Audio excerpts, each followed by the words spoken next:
7월 21일 월요일, 오늘 10% 이상 급등한 종목과 그 이유에 대해서 알아보겠습니다. 오늘 장은 오후 4시 키움증권 기준으로 코스피 지수는 0.71% 상승한 3210.81포인트로 마감했습니다. 외국인과 기관은 매수로 임한 가운데 개인은 매도로 대응했네요. 오늘 코스피 거래 대금은 10조 원입니다. 한편 코스닥 지수는 0.12% 상승한 821.69포인트로 마감했습니다.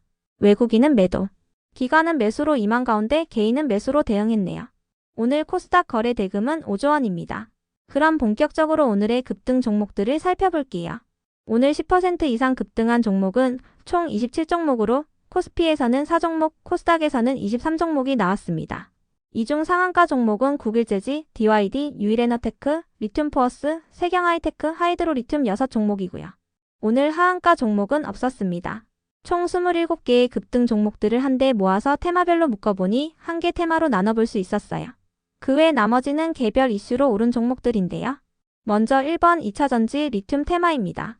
중국 정부가 전기차와 배터리, 그리고 태양광 패널 등에 대한 감산 정책을 준비 중이라고 전해졌습니다. 관련 기업들의 과잉 생산과 이에 따른 출혈 경쟁을 해소하기 위해 빠르면 9월 달에 공급 개혁안을 발표할 예정인데요. 해당 개혁안에는 공급이 과잉되는 산업의 생산력을 줄이고 대출에 의존하여 간신히 사업을 영위하는 좀비 기업들을 퇴출하는 내용이 담길 것으로 전망되고 있습니다. 또한 노후된 공장을 폐쇄하고 지방정부의 과도한 보조금 지급을 제한하는 내용도 담길 것으로 알려졌는데요. 중국발 공급 과잉이 개선될 경우 한국의 배터리 및 태양광 기업들의 숨통이 트일 것으로 전망되고 있습니다. 이 같은 소식 속 중국에서 리튬 선물 가격이 3개월 만에 최고치를 기록했다는 소식도 지속 호재로 작용되면서 2차전지 및 리튬 기업들이 지난주 금요일에 이어 오늘도 강세로 마감해 주었네요. 최근 중국의 장거 강업이 칭하이성 광산의 리튬 생산을 중단한 가운데 시장에 공급되는 리튬량이 줄어들었고 이로 인해 리튬 가격이 상승한 것으로 해석되고 있는데요. 장거 강업은 지방정부의 지시로 칭하이성 광산의 리튬 생산을 중단했다고 알려졌습니다. 이 중에서도 첨보는 미래에셋 벤처투자가 첨보 BLS의 전환사채를 인수할 예정이라고 전해지면서 강세로 마감했는데요. 첨보 BLS는 첨보의 자회사로 미래에셋 벤처투자는 첨보 BLS가 발행하는 1,500억 원 규모의 전환사채를 인수하여 지분 37%를 보유한 이대주주가 된다고 알려졌습니다. 그 외 나머지는 개별 이슈로 오른 종목들인데요. 먼저 국일재지는 저번 주 금요일 장마감 후 상장 유지 결정 공시가 올라온 가운데 2년 만에 거래가 재개된 첫날 상한가로 마감했습니다. 국일재지는 감사 이견 거절을 받고 상장 폐지 사유가 발생하면서 2023년부터 거래가 정지된 바 있습니다. 이어서 DYD의 급등 이유는 파악되지 않았는데요. 최근 DYD는 언론을 통해 바이오 사업부의 당화 알부민 진단 키트에 대한 마지막 연구가 종료됐다고 밝힌 바 있으니 참고해주세요. 해당 진단키트는 타액을 이용하여 2주간의 혈당 평균치를 측정하는 진단키트로 신속 허가를 위한 연구였다고 밝혔습니다. 다음으로 세경하이테크가 상한가로 마감했습니다. 애플이 내년에 폴더블 아이폰을 출시한다고 알려진 가운데 국내 소재 부품 장비 기업들이 상당한 물량을 공급할 것이라는 전망이 나오고 있는데요. 삼성 디스플레이는 충남 아산 공장에 애플 전용 폴더블 OLED 생산 라인을 구축하고 폴더블 아이폰의 양산 준비에 착수했다고 전해졌어요. 그 밖에도 삼성전자의 폴더블폰 시리즈가 사전 예약을 진행 중인 가운데 이전 시리즈보다 흥행하고 있다고 전해졌는데요. 이 같은 소식에 세경하이테크가 삼성 디스플레이에 폴더블폰 필름을 독점으로 납품 중이라는 사실이 부각되며 상한가로 마감했습니다. 세경하이테크 외에도 파이nem텍과 덕산네오록스가 폴더블 아이폰 수혜주로 지속 부각되며 강세를 이어가 주었네요. 이어서 태용을 비롯한 원전 기업들이 상승했습니다. 일본이 후쿠시마 원전 사고 이후 처음으로 원전 건설을 추진한다고 전해졌기 때문인데요.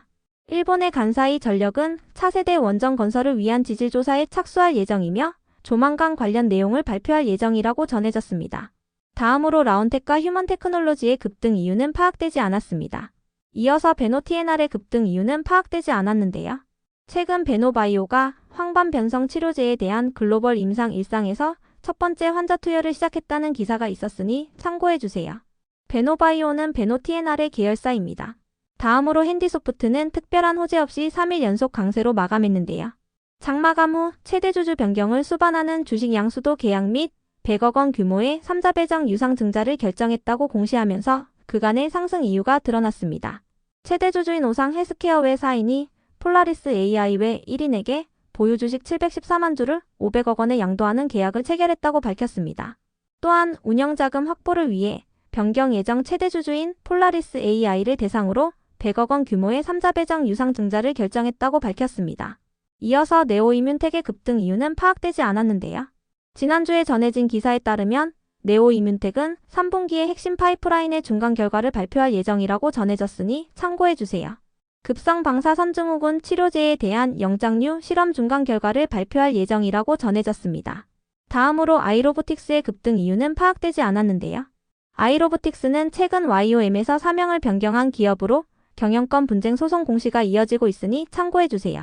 이어서 YG플러스와 YG엔터가 상승했습니다. 소속 아티스트인 블랙핑크가 컴백한 가운데 신곡인 띄어가 글로벌 음원 차트 1위를 휩쓸고 있다고 전해졌기 때문인데요. 블랙핑크는 현재 월드 투어를 진행하고 있으며 세계 주요 도시에서 팬들과 만날 예정이라고 전해졌습니다. 이 같은 소식 속 YG 그룹주들이 강세를 보인 가운데 주요 엔터 기업들도 동반 상승세를 보였습니다. 다음으로 펜스타 엔터프라이즈와 SI 리소스의 급등 이유는 파악되지 않았는데요. 두 종목은 남북 경협 관련주로 부각되며 상승했다는 분석이 있었으니 참고해주세요. 정부가 남북 관계를 개선하기 위해 북한 개별 관광을 검토 중이라는 단독 기사가 전해지면서 두 종목이 남북 경협 관련주로 부각되었다는 분석이었습니다. 이어서 프로티아는 지난주에 호실적을 발표하며 상승세를 이어오고 있습니다. 프로티아의 전년 동기 대비 매출액은 56% 증가한 38억 원을 기록하고 영업이익은 85% 증가한 10억 원을 기록했는데요. 하반기에도 매출 규모가 더욱 증가할 것으로 전망되고 있습니다. 다음으로 산돌은 지난주 금요일 장마감 후 1대1 무상증자를 결정했다고 공시하면서 강세를 보였습니다. 신주 발행 주식수는 735만 주이며 신주 배정 기준일은 8월 6일입니다. 신주 상장 예정일은 8월 26일입니다. 이어서 CS윈드는 베스타즈 아메리칸 윈드 테크놀로지와 공급 계약을 체결했다고 공시하면서 강세로 마감했습니다. 이번 계약은 윈드타워를 공급하는 계약이며 판매 지역은 미국입니다. 계약 규모는 823억 원으로 최근 매출액 대비 2%에 해당하며 계약 기간은 내년 1월 2일까지입니다. 다음으로 SGA는 지난주 월요일 장마감 후 3자 배정 유상증자 공시가 올라오면서 강세를 이어오고 있습니다. 운영자금 확보를 위해 변경 예정 최대 주주인 아시아 스트래터지 파트너스를 대상으로 345억 원 규모의 유상증자를 결정했다고 공시했는데요. 신주 발행 가액은 586원이며 신주 상장 예정일은 9월 24일입니다. 그 밖에도 SGA는 저번주 수요일 장마감 후 공급 계약 공시가 올라왔는데요. 경기도 교육청과 AI 데이터 중심의 경기교육 디지털 플랫폼 구축 계약을 체결했다고 밝혔습니다. 계약 규모는 75억 원이며 최근 매출액 대비 20%에 해당합니다. 계약 기간은 내년 6월 10일까지입니다. 이 같은 공시들 속에서 SGA가 지난주에 4번이나 상한가에 들어갔던 가운데 오늘은 상한가를 닿지 못하고 10%의 급등세로 마감했습니다. 참고로 오늘 SGA를 제외한 비트코인 관련주들은 전반적으로 하락세를 보였으니 참고해주세요. 미국에서 가상자산 법안들이 통과됐다는 소식에 비트코인 가격이 12만 달러 선을 돌파했었지만 이내 차익 실현 매물이 나오며 비트코인 가격이 하락세를 보였는데요. 이 같은 분위기 속 오늘 비트코인 관련주들도 하락세를 보였습니다. 그럼 오늘의 거래량과 거래대금 상위 종목들을 시장별로 살펴보고 마칠게요. 대체거래소 도입으로 인해 3시 30분까지의 데이터와 다소 차이가 있을 수 있습니다. 먼저 코스피 시장에서 거래량 상위를 기록한 종목을 살펴보겠습니다. 1위가 동양철관, 2위는 삼성전자, 3위는 하나솔루션, 4위는 두산에너빌리티, 5위는 IT젠 CTS, 6위는 YG플러스, 7위는 삼성중공업, 8위는 다이나믹 디자인, 9위는 하나오션, 10위는 성한머티리얼스입니다. 이 중 10% 이상 상승한 종목은 YG플러스입니다. 블랙핑크의 신곡이 흥행 중이라는 소식이 있었습니다. 한편 코스닥 시장에서 거래량 상위를 기록한 종목은 1위가 이스트아시아 홀딩스, 2위는 SGA, 3위는 중앙첨단소재, 4위는 국일재지, 5위는 SI리소스, 6위는 세경하이테크, 7위는 세아메카닉스, 8위는 폴라리스제원, 9위는 우리기술, 10위는 하이드로리튬입니다. 이 중 10% 이상 상승한 종목은 SGA, 중앙첨단소재, 국일재지, SI리소스, 세경하이테크, 하이드로리튬입니다. SGA는 비트코인 관련주이자 3자 배정 유상증자 소식에 강세를 이어오고 있으며 중앙첨단소재와 하이드로리튬은 리튬 관련주입니다. 특히 중앙첨단소재는 지난주 금요일날 공급계약 공시가 있었으니 참고해주세요. 국내 기업인 메인트란스와 대전 2호선 수소트램 34편성 통합 방송시스템 제작 및 납품 계약을 체결했다고 밝혔는데요. 계약 금액은 43억 원으로 최근 매출액 대비 23%에 해당합니다. 계약 기간은 2028년 7월 24일까지입니다. 국일재지는 거래 재개 첫날 상한가로 마감했으며 SI 리소스의 급등 이유는 파악되지 않았습니다. 세경하이테크는 폴더블폰 관련주로 부각되고 있습니다. 다음으로 코스피 시장에서 거래 대금 상위를 기록한 종목을 살펴보겠습니다.